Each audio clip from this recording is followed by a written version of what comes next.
Na hili ni swali jingine ambalo nimekutana nalo. Lisome vizuri hapo juu, alafu angalia hii video mpaka mwisho, kwani maneno ya mwisho kabisa ndiyo yatakayokufanya usifanye makosa haya. Hapa ameuliza amepima sukari yake akakutwa na 53. Je, maana yake ni nini? Sikiliza nikwambie.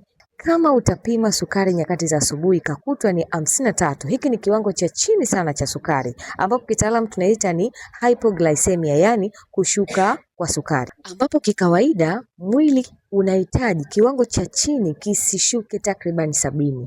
Kwa hiyo ukikutwa una 53, manake ubongo pamoja na mwili wako vitakosa nguvu ya nishati. Sasa unafikiri ni yapi ambayo yanasababisha? Jambo la kwanza ni kutokula, au wakati mwingine unafanya mazoezi makali sana bila kula, au kuzidisha dozi ya sukari. Kingine, kuchanganya tiba pamoja na vyakula. Unatakiwa uwe na utaratibu sahihi. Sasa haya ndiyo yanayopelekea. Sasa dalili ambazo mtu anaweza kuzihisi ni kwamba atahisi kizunguzungu, mwili utakuwa unachoka sana, jasho jembamba litakuwa linamtoka sana, wakati mwingine hata moyo kuenda mbio. Sasa endapo kama utakutana na dalili hizo, basi fanya hivi: chukua kitu cha sukari ya haraka, aidha ni juisi ama ni asali kidogo tu, ramba, alafu kaa dakika 10 mpaka 15, nenda kapime tena sukari ili kuona kama imepanda. Na endapo kama hii hali itakuwa ni yenye kujirudia mara kwa mara, niko hapa kwa ajili yako, usisite kunitafuta.